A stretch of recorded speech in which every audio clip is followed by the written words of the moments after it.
Siempre estamos hablando de la fe y siempre tenemos muchos casos a través de la palabra de Dios.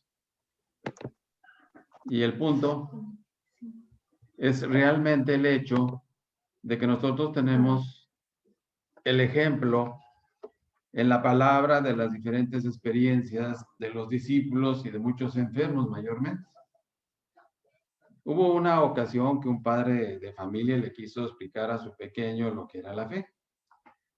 Y entonces dice que ese niño se llamaba Guillermo. Entonces él le trataba de explicar a su hijo qué es la fe.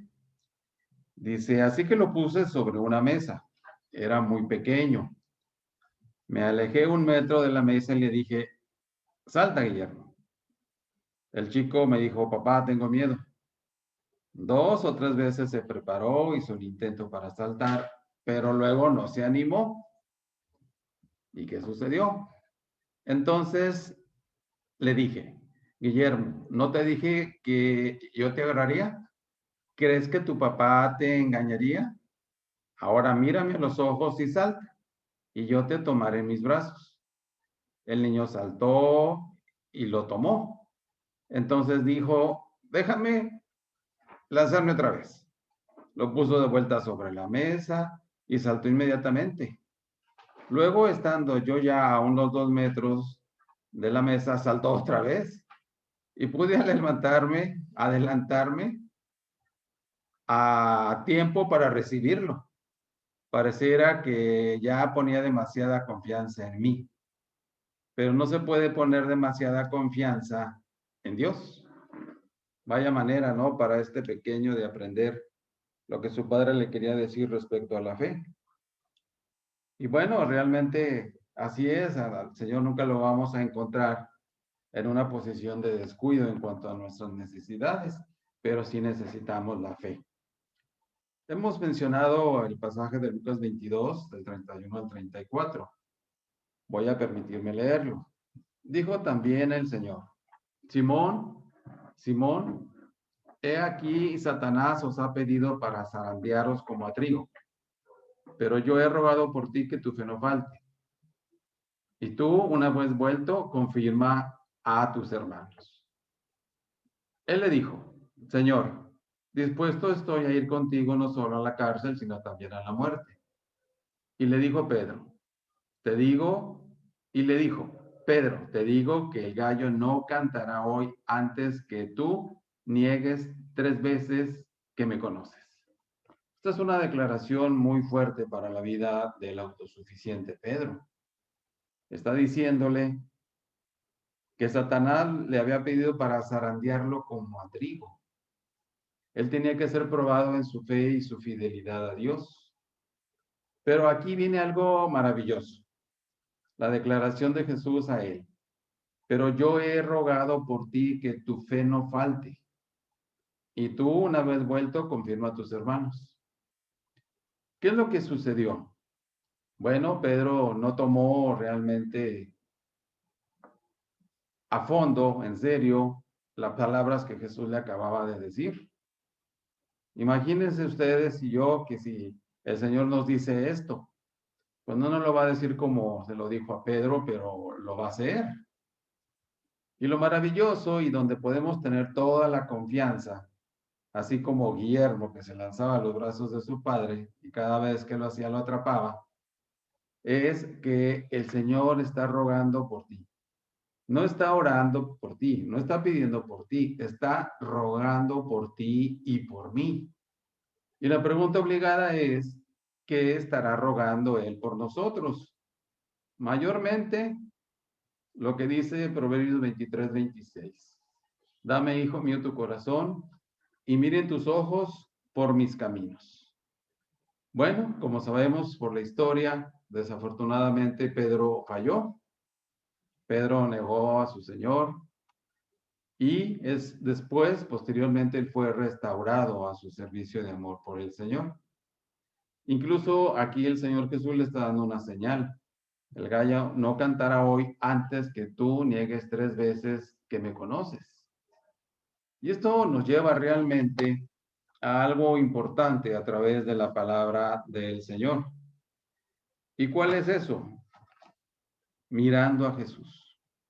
Siempre nuestra vista, nuestro corazón, nuestros anhelos deben estar mirando a Jesús. ¿Qué es lo que está mirando mucha gente hoy en día? Está mirando la crisis, la falta de trabajo, la violencia, la necesidad, la corrupción. Están viendo muchas cosas, pero no están mirando a Jesús. Que nosotros no caigamos en la trampa de dejar de ver diariamente y continuamente a nuestro Señor. Si hemos de correr con paciencia la carrera que tenemos por delante, hemos de seguir mirando a Jesús. Hebreos 12, 1 al 3 dice, por tanto nosotros también, teniendo en derredor nuestro tan grande nube de testigos, despojémonos de todo peso y del pecado que nos asedia, y corramos con paciencia la carrera que tenemos por delante. Puestos los ojos en Jesús, ¿se dan cuenta? Puestos los ojos en Jesús. Entonces, el cual por el gozo puesto delante de él, sufrió la cruz, menospreciando el oprobio, y se sentó a la diestra de Dios. Considerad aquel que sufrió tal contradicción de pecadores contra sí mismo, para que vuestro ánimo no se canse hasta desmayar. Nos dice que Jesús es el consumador de la fe. Nos dice también que nos despojemos de todo peso y del pecado que nos asedia, o sea, nos acecha día a día, minuto a minuto, de muchas y muy variadas maneras. No lo debemos permitir. Y luego nos dice que corramos con paciencia la carrera que tenemos por delante. El punto es, ¿cuál carrera? La carrera de la fe. Y dice, puestos los ojos en él. Dice también, menospreciando el oprobio, la burla. Y entonces nos dice también que lo consideremos. Considerad aquel que sufrió tal contradicción de pecadores contra sí mismo, para que vuestro ánimo no se canse hasta desmayar. Esto es importante. El ánimo. Podemos decaer con facilidad. De repente podemos estar en una situación de depresión, angustia. Y realmente este es un problema serio, grave. También todos estamos siendo afectados. Nuestros niños están siendo afectados. Y todo está haciéndose electrónicamente. Yo no digo que esté mal, pero el punto es que no estamos interactuando con una persona. Estamos interactuando con una máquina. Y bueno, el punto aquí es mirando a Jesús. Uno de los secretos más simples y a pesar de ello más poderoso para tener gozo y victoria es no perder nunca de vista a Jesús. Primero, hemos de seguir mirando a Jesús como el fundamento de nuestra aceptación por Dios. Una y otra vez Satanás intentará desanimarnos, recordándonos los pecados y fallas, tratando con ello de convencernos de que no somos hijos de Dios, o sea, de que no somos salvos. Si consigue que empecemos a mirarnos y a preocuparnos de nuestros pecados ya perdonados, pronto nos habrá desanimado. Y el desaliento significa el fracaso. Pero si seguimos mirando a lo que Dios mira, la muerte de Jesucristo tomando nuestro lugar, expiando todo pecado que ha sido cometido en el mundo, entonces no podemos sentirnos desalentados a causa del gran número de nuestros pecados. Veremos que aunque nuestros pecados son grandes, han sido expiados. Esto nos lo dice Primera de Juan 1:7. Pero si andamos en luz, como Él está en luz, tenemos comunión unos con otros, y la sangre de Jesucristo nos limpia de toda maldad. Este es el secreto. No olvidemos que el estudio que estamos viendo se llama Mirando a Jesús. Un ejemplo clásico de esto es cuando vieron a Jesús andando sobre el mar. Y Pedro, en su atrevimiento, ¿verdad? Si eres tú, manda que yo vaya a ti sobre las aguas. Y el Señor Jesucristo le dijo, ven. El Señor Jesucristo no se acercó a la barca a darle la mano, nada más dijo, ven. Y Pedro, como era muy osado, bajó de la barca, pisó el mar como si fuera tierra firme y va caminando perfectamente puesta su mirada en Jesús. Pero de repente él cometió un error. Miró las olas, el viento, el mar embravecido y empezó a hundirse. Y él exclama delante del Señor Jesucristo, Señor, sálvame. Fue todo lo que dijo. Entonces, él quitó sus ojos de Jesús y empezó a hundirse. Esta puede ser también nuestra experiencia. El punto es que nosotros no debemos ver los problemas, no quiere decir que los ignoremos, los que Dios permite cada día en nuestras vidas, sino que sigamos mirando a Jesús en medio de todo esto, porque Él dijo, no te voy a dejar ni te voy a desamparar. Su palabra también dice que tú y yo somos su especial tesoro. Pues Él no se va a desentender de cada uno de nosotros ni de nuestras necesidades. Cada vez que Satanás nos eche en cara nuestros pecados, hemos de mirar a Jesucristo. Hemos de mirar que nos ha redimido de esta maldición, haciéndose maldición por nosotros. Ahí el versículo de Gálatas 3:13 nos dice, Cristo nos redimió de la maldición de la ley, hecho por nosotros maldición, porque escrito está, maldito todo el que es colgado en un madero. Entonces, hemos de ver que aunque estemos llenos de injusticia, Jesucristo, quien no conoció pecado, por nosotros se hizo pecado, para que fuésemos hechos justicia de Dios en él. Y esto es muy importante.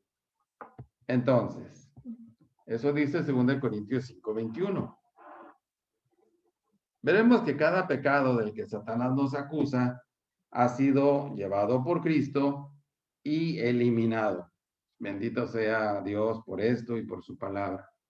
Allí en primera de Pedro 2:24 nos dice, quien llevó él mismo nuestros pecados en su cuerpo sobre el madero, para que nosotros, estando muertos a los pecados, vivamos a la justicia, y por cuya herida fuisteis sanados.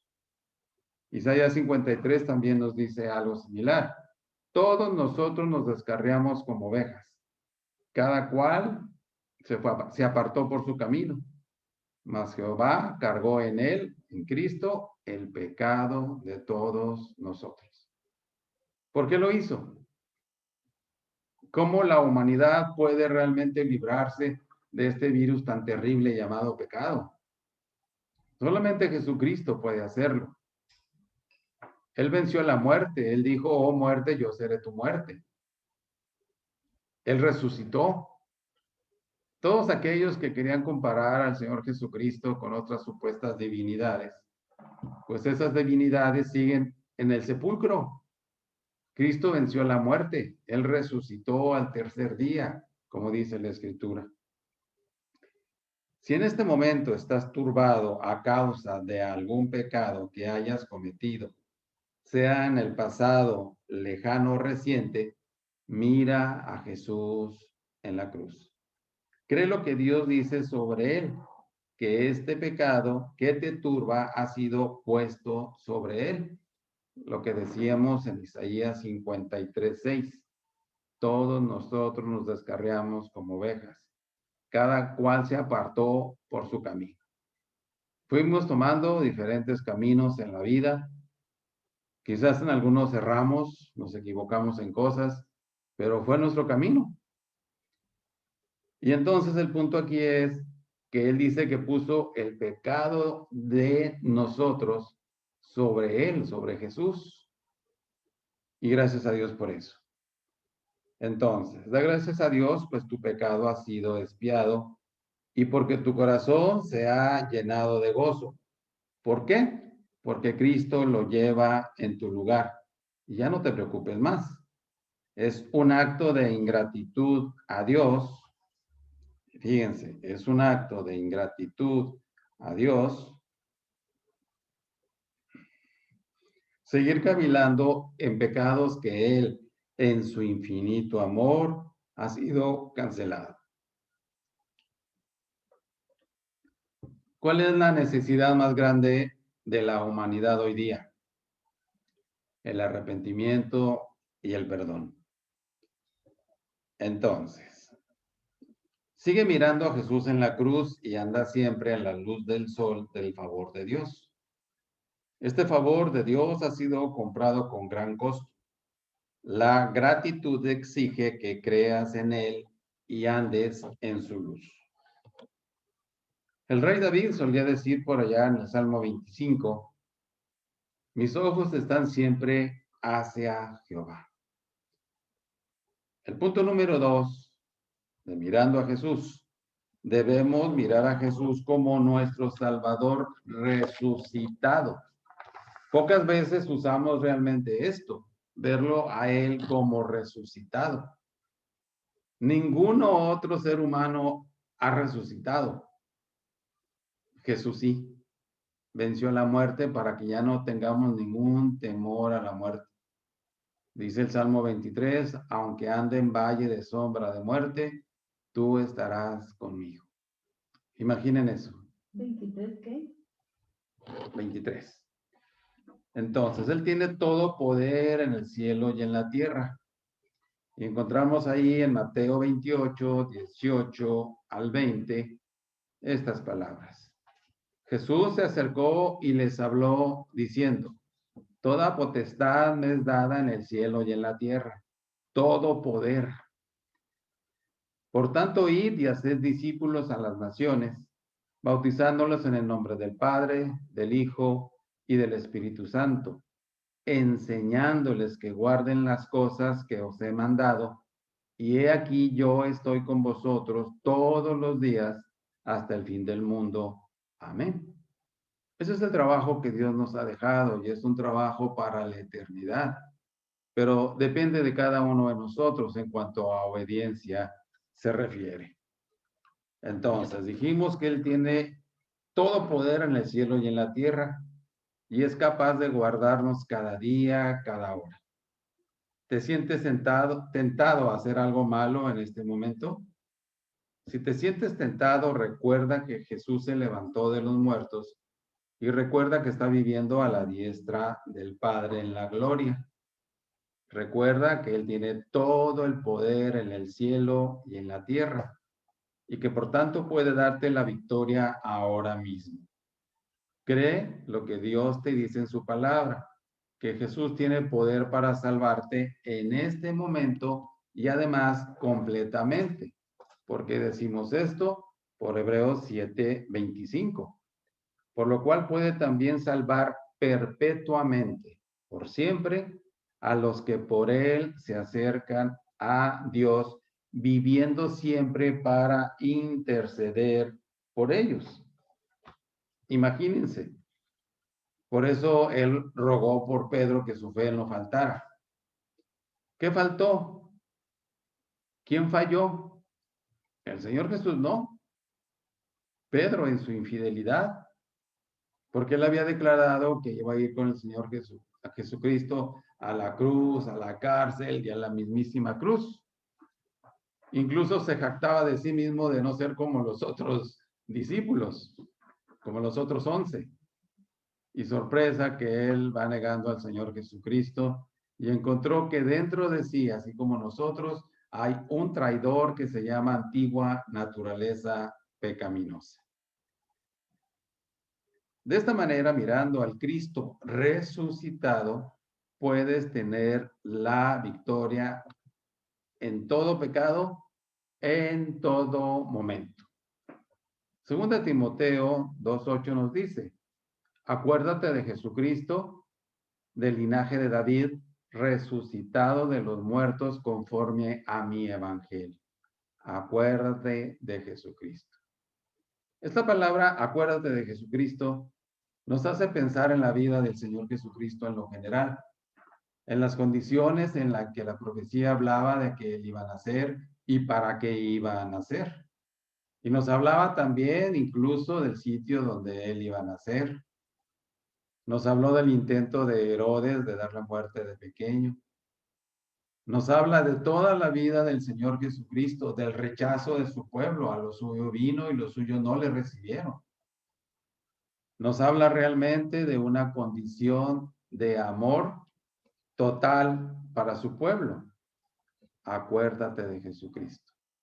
Y más aún, acuérdate o acordémonos de Jesucristo cuando Él fue a la cruz a enfrentar un juicio que era nuestro propio juicio.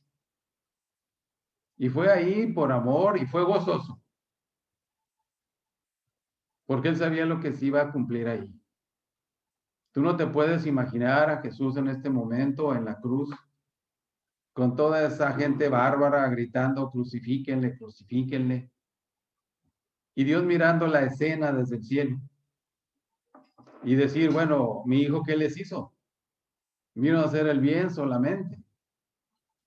Y los ángeles quizá tratando de ir a rescatarle y el Señor deteniéndolos, porque se tenía que cumplir aquello de que Él tenía que morir por nuestros pecados.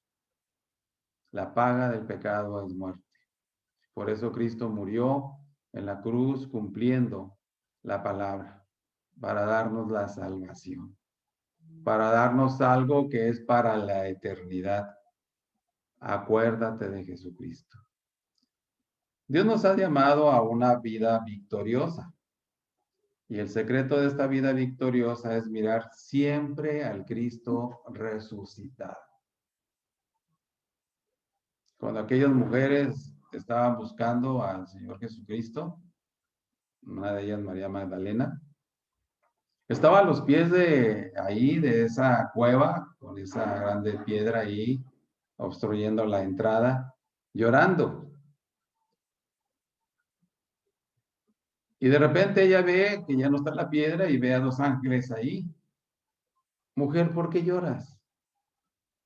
Porque no sé dónde han puesto a Jesús. ¿Cuál era su intenso anhelo de ella? Ver de nuevo a Jesús. Mirando a Jesús estamos hablando. ¿Qué estamos mirando nosotros? Nuestros intereses, la política nacional e internacional, las vacunas, las injusticias de la vida. Pero el punto aquí es estar buscando de continuo a Jesús. Finalmente vino por ahí el hortelano y pensando que era, el Señor le dice, si tú sabes dónde lo has puesto, dímelo, yo lo voy a buscar. Sorpresa, de repente ella vio a Jesús. Aquel porque estaba llorando en su corazón, en su anhelo de verlo de nuevo. No así Pedro y Juan que fueron y sí se cercioraron que no había nadie en la tumba. El sudario estaba puesto ahí a un lado, pero no Cristo. Y ella quería ver a Cristo. Y eso hizo la gran diferencia de que ella tuvo el grande privilegio de ver a Jesús. Y no solamente de verlo, sino llevarle un mensaje a los discípulos. Díganles que vayan al monte no recuerdo y ahí me verán. Me verán, dijo ahí. Decíamos que Dios nos ha llamado a una vida victoriosa y que el secreto de esta vida victoriosa es mirar siempre al Cristo resucitado. Por medio del Cristo crucificado, obtenemos perdón y disfrutamos de la paz. Mirando al Cristo resucitado, obtenemos victoria en todo momento sobre el poder del pecado. Porque su palabra nos dice que nos lleva de triunfo en triunfo y de victoria en victoria. Si perdemos de vista al Cristo resucitado y cedemos a la tentación, hemos de confesar el pecado y saber que es perdonado. ¿Por qué? Porque Dios lo dice, allá en primera de Juan 1:9. Si confesamos nuestros pecados, Dios es fiel y justo para perdonar nuestros pecados y limpiarnos de toda maldad. Tenemos que entender que en nosotros no hay nada bueno, como decía Pablo. Tenemos que dejar que el Espíritu Santo tome el control de nuestras vidas, de nuestras decisiones, de nuestras metas, de todo absolutamente. Mira de nuevo a Jesús resucitado y te dará la victoria. Tercero, hemos de seguir mirando a Jesús, aquel a quien hemos de seguir en nuestra conducta diaria. Nuestro Señor Jesús nos dice a todos los que somos sus discípulos hoy, como lo dijo a los de entonces, sígueme. Todo el secreto de la verdadera conducta cristiana puede resumirse en esta palabra, sígueme. ¿A quién estamos siguiendo? Hoy día, cada uno de nosotros. Pues estamos guardando mucho nuestra salud.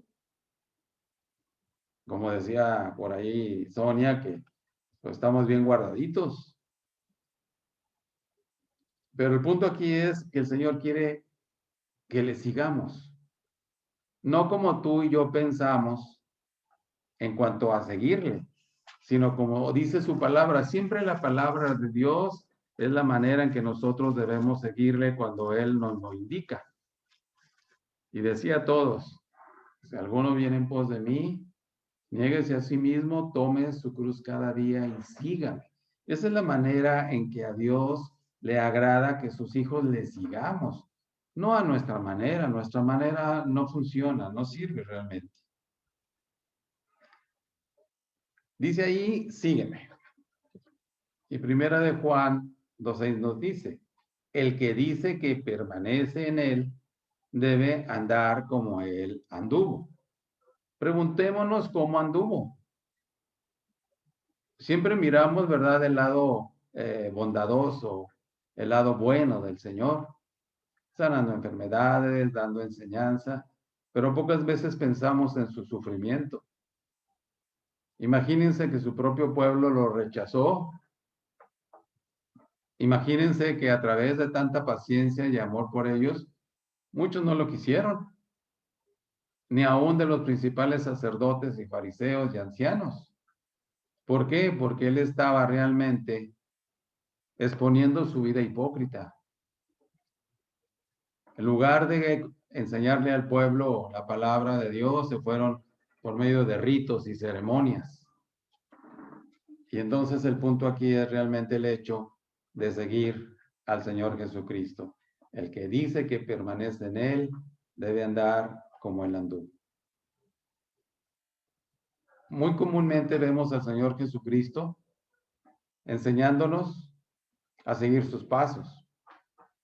Y una de las cosas fuertes que Él fue enseñándonos fue la oración. Si Él estaba la mayor parte del día ocupado en enseñar a la gente, en hacer milagros, en trasladarse de un poblado a otro para predicar el Evangelio. Díganme una cosa, ¿a qué horas oraba? La palabra nos relata que muy de madrugada o muy temprano. Y entonces es algo que nosotros debemos hacer. Estamos en una emergencia. Nuestro país y las demás naciones están en una crisis. Y la mayor crisis es la espiritual. Tenemos que entender eso. Entonces, mira de nuevo a Jesús resucitado, dijimos, y te dará la victoria. Tercer punto, hemos de seguir mirando a Jesús, aquel a quien hemos de seguir en nuestra conducta diaria. Una de las causas más comunes del fracaso de la vida cristiana es intentar seguir a algún hombre bueno a quien admiramos sobremanera. No hay hombre o mujer, no importa su bondad, a quien podamos seguir de modo seguro. Si seguimos a hombre o mujer, es probable que nos descarriemos. No ha habido nunca nadie perfecto en la tierra, excepto el Señor Jesucristo. Si tratamos de seguir a otros, acabaremos imitando sus faltas, tratando de imitar sus virtudes. Hemos de mirar solo a Jesús como nuestro guía, a nadie más. Puede haber personas que influyen mucho en nuestras vidas porque somos seres de influencia e influenciables. Pero esto no debe realmente desviar nuestro corazón de seguir mirando a Jesús, cualesquiera que sea la circunstancia que Él permite en nuestra vida. Mirando a Jesús, mirando continuamente a Jesús y siguiéndole. Ese es el deseo de Dios para nosotros, que le sigamos. Un discípulo es aquel que sigue a Cristo en las buenas y en las malas. Si en alguna ocasión te hallas perplejo sin saber lo que tienes que hacer, pregúntate qué es lo que haría Jesús en tu lugar. Pide a Dios por medio del Espíritu Santo que te muestre lo que Jesús haría. Estudia la Biblia y lo verás y entonces entenderás por qué sigues a Jesús. Aun cuando nadie parezca estar siguiendo a Jesús, síguelo tú. Nunca pierdas el tiempo criticando a otros porque no siguen a Jesús. Síguelo tú. Cuando esto pasa, Él te dice, sígueme tú. Juan 21:22 nos dice por ahí.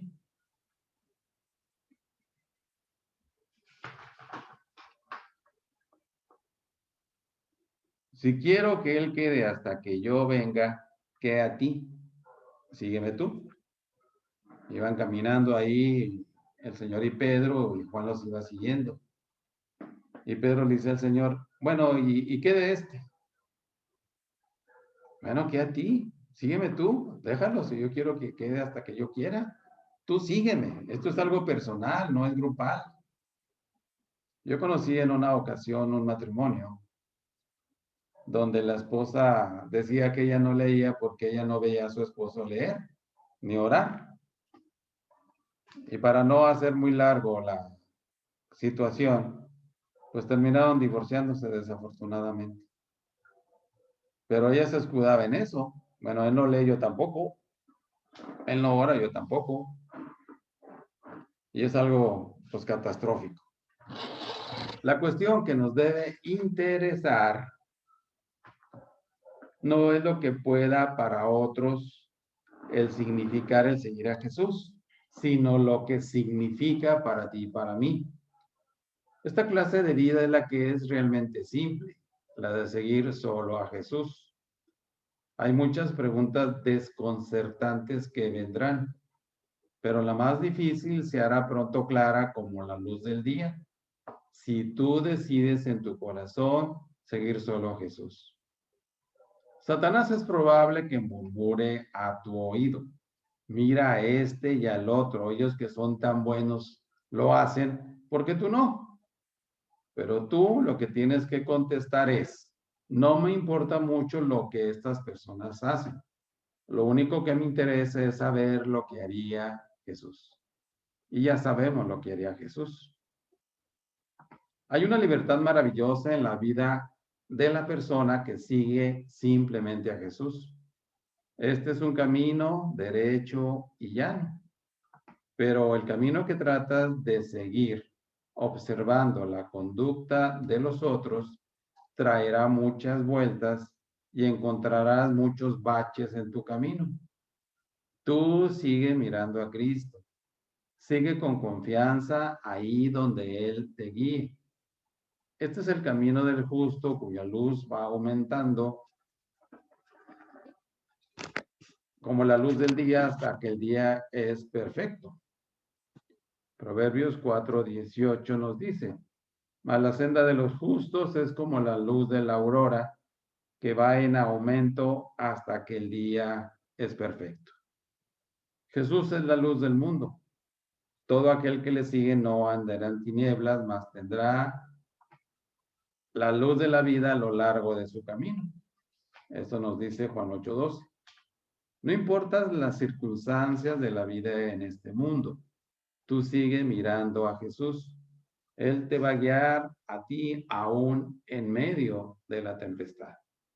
Pero tenemos que tener nuestra confianza puesta totalmente en el Señor Jesucristo. Imagínense a Pedro de nuevo, cuando él se está hundiendo. Y él dijo, sálvame. Dice que el Señor extendió su mano. Pedro estaba en un proceso de aprendizaje de fe como nosotros también. Quizá nosotros también estamos hundidos en algún tipo de problema, crisis, necesidad, etcétera. Y lo toma, lo saca y le dice, hombre de poca fe, ¿por qué dudaste? Él puso sus ojos en las cosas que estaban a su alrededor. Los quitó de Jesús y vino el desastre, vino la caída. Y esto mismo puede suceder con nosotros. No estamos exentos de esto. Por eso estamos instando a que miremos a Jesús continuamente en cada cosa que Él permite en nuestra vida. Siempre Él tiene propósitos divinos y tenemos que entender que estamos trabajando para la eternidad. Entonces, como le dijo a Pedro, sígueme tú. Y es lo que nosotros debemos hacer, seguirle a Él únicamente. Y bueno, hermanos, pues aquí terminamos. Muchas gracias, Dios los bendiga y estamos ahí pues en contacto para la siguiente semana. Primero Dios.